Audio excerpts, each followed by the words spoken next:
If you're new to dropshipping, this is likely going to be you. You're constantly wasting money on product tests that is leading nowhere. You can't find a product that scales, and you're in a constant cycle of failing, new product, failing, and you're just spam testing products and not getting anywhere. So in this video, I'm going to quickly go through a framework, a structure that you need to follow for every single product test that you do. And if you do so in this exact way, you're going to save more money and actually have the potential to find a winning product. So first things first, you need to stop selling poor quality products. I want you to order in your product from AliExpress, or even have a look on Amazon as well. Order it in from there if you want to get it quicker. Read the reviews of these platforms, see what the common complaints are. Once you get the product in hand, see what the product's like just in terms of quality. Does it work? Does it feel good? If not, I would say it's actually not worth the risk of selling it just to make a quick bit of money, because what's going to happen is you're going to sell a poor quality product. It's going to lead to chargebacks. That's just going to harm your reputation with Shopify, and then you're going to get a payment hold, and it's just not a good long-term solution if you want to be in e-com and dropshipping for the long haul. Also, a thing that I see all the time, people are just so urgent and so like impatient that they'll just rip content straight from like TikTok or even their competitors' ad library. They'll just rip the content, not even put it through like CapCut or anything. They won't put their own captions on it, their own editing. They'll just steal the content and then upload it to Facebook ads. What's going to happen there is you're not going to get any good results. Your CPMs are just going to be absolutely through the roof, because Facebook's machine learning platform is going to know that you've stolen this piece of content, even if you remove the metadata. And then you're not going to be able to get any good results, and then you're going to get your ad account banned, which is a complete nightmare. You don't want that to happen. You don't want to be paying for agency accounts, which is like £300 a month, top up fees, all this nonsense. We always use our own Facebook ad accounts and have never had any issues because we follow this structure and this framework here that I'm about to get into. So you need to create a checklist for every single product test. You need to make sure you go through this checklist every single time and tick all of the boxes to make it more likely that you're going to see success with the product test. You're not just spam testing any product that you find. So first things first, we always need to check the ad library and make sure they've got at least 100 plus ads running, and make sure they've been running for 2-3 months plus. If they have been running for 2 to 3 months, it means that they're definitely going to be profitable, because who is going to run ads for months and months on end without being profitable? Doesn't make sense at all. Plus, if they have 100 plus ads, that means they're actively scaling. Make sure you check when their last ad was uploaded. Was it in the past week? If so, in my opinion, they are scaling up, and it's just a good thing to always check if you're looking at a competitor or looking at a product. Make sure there's people running it in the market. Make sure that they're scaling up, because if you take a saturated product or someone who is selling a product that's scaling up, that's not a bad thing. We've always done that. We've always found products that are like currently in the market, currently scaling, and then we've just put our own spin on things and then changed the offer about a bit and found success. Next thing, in my opinion, you don't want a seasonal product, purely because like you're going to see such like fluctuations in terms of revenue and profitability. It's so hard to keep it consistent year round just because of the seasonality of it. So winter-based products, winter clothing obviously does well in winter in Q4. I think that you should avoid this. Try and find products that are in like evergreen markets. Sell to women as well, ideally. Sell to people who are going to buy this product all year round. There's not really a specific season that it performs better in. And yeah, I just think that it's better to have a product that is not seasonal. Next thing, as I said before, check its Amazon sales, check Amazon reviews, product quality.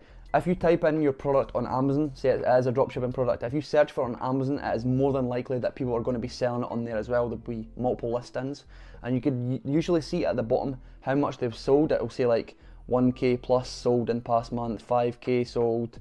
So we usually always check this. Are people buying it currently from Amazon? If they are, you can more than likely run ads to that on your own website, and people are going to be buying because people are actively buying it on Amazon. It has demand behind it. You could also check the reviews, and as I said before, order it in to check the product quality. You could use the reviews to compile data in terms of pain points, problems, features that customers find valuable. What do they like about the product? What do they not like about the product? Are they mentioning anything about quality? All of these things you could keep in mind, and if they do look positive and the reviews look good, then that's another tick you could do there. So not seasonal, 100 plus ads on the ad library, and make sure that it's got Amazon sales, good reviews, and the product quality is high. Next thing, search for it on Google Trends, so not only just type in the name of your product, you also want to type in some of the pain points and problems that customers have based on the reviews that you've seen. By doing so, if it's got a high search volume and the graph looks like something like this, where the trend's going upwards, that's always a good sign because people are actively searching for it in the market. So it's not a requirement, but if it does have a lot of search volume behind it, then it is always a tick in my opinion. Next thing, plenty of content. As I said before, you don't want to be ripping content, but as you just start out, if you don't order the product in and record your own UGC with it, the next thing you could do is take some content from TikTok.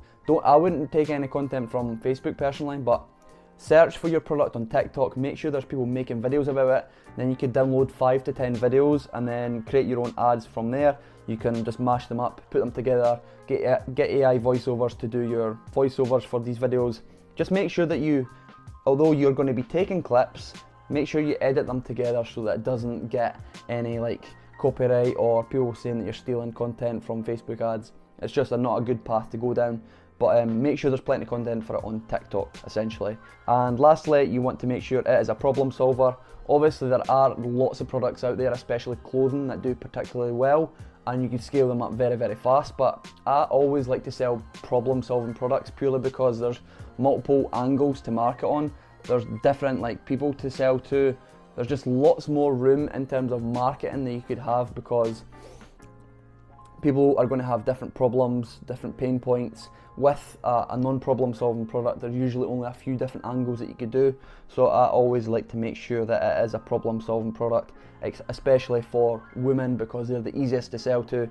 With the problem, you can create or highlight a pain point within your ad, and then all you need to do is just agitate that pain point within the ad, provide them with the solution. So pain point, agitate the problem, tell them why they're going to be facing this issue, and then provide them with the solution.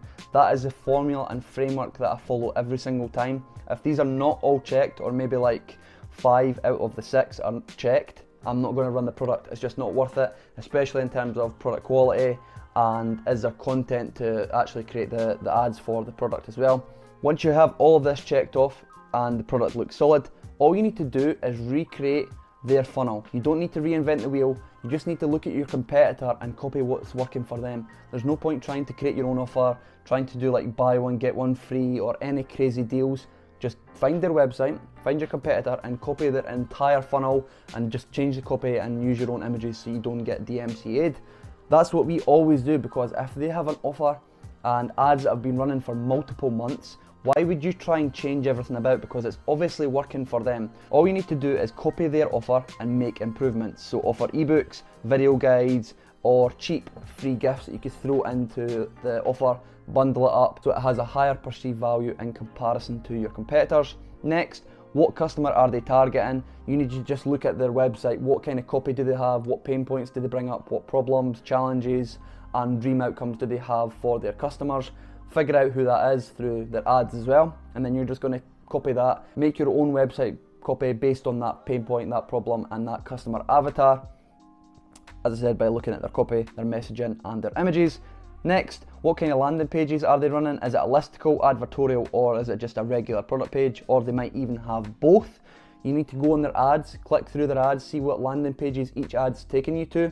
If it's a product in like the health and fitness type thing or skincare, beauty, usually like listicles and advertorials perform really, really well. So if it is a product like that, make sure that if they are running listicles, you kind of copy that as well. Run what they're running, copy their entire structure, but just make it like your own website. Put your own spin on things, use your own images, your own reviews, your own copy, etc. Just don't be stupid, make sure you don't get DMCA'd. If you can get some sales coming through the door and you're figuring out what ads are actually working best, you could then double down on what's working, but then you could test different customer angles, different pain points that they're maybe not marketing to, and that way you could start to push yourself ahead of them by slowly scaling up, slowly adding more creatives into your ad account, more static images, more videos on things that they are targeting, so the customer avatars they are targeting, the pain points they are targeting, but use different marketing angles that you can find from Reddit, Facebook comments, Amazon reviews that they're maybe not doing to try and push yourself ahead of them. And that's pretty much it. As long as you follow a checklist, a framework, a structure like this, it's going to be much more likely that you're going to save some money. You're not going to be selling a poor quality product that's just going to get you a lot of returns, chargebacks. Take time when you're actually doing a product test. Don't rush it. Make sure you look at what your competitors doing, copy what they're doing, make slight improvements, and that is going to be a much better solution in comparison to just like spam testing products, ripping content and uploading them to Facebook and selling a poor quality product. Hopefully that was valuable. This is a very short framework. Take a picture of this and use it for yourself. I'll leave a link below to our free dropshipping and e-com school community, so if you're interested and want to learn some more, join below. I appreciate you watching the video, and I'll see you in the next one.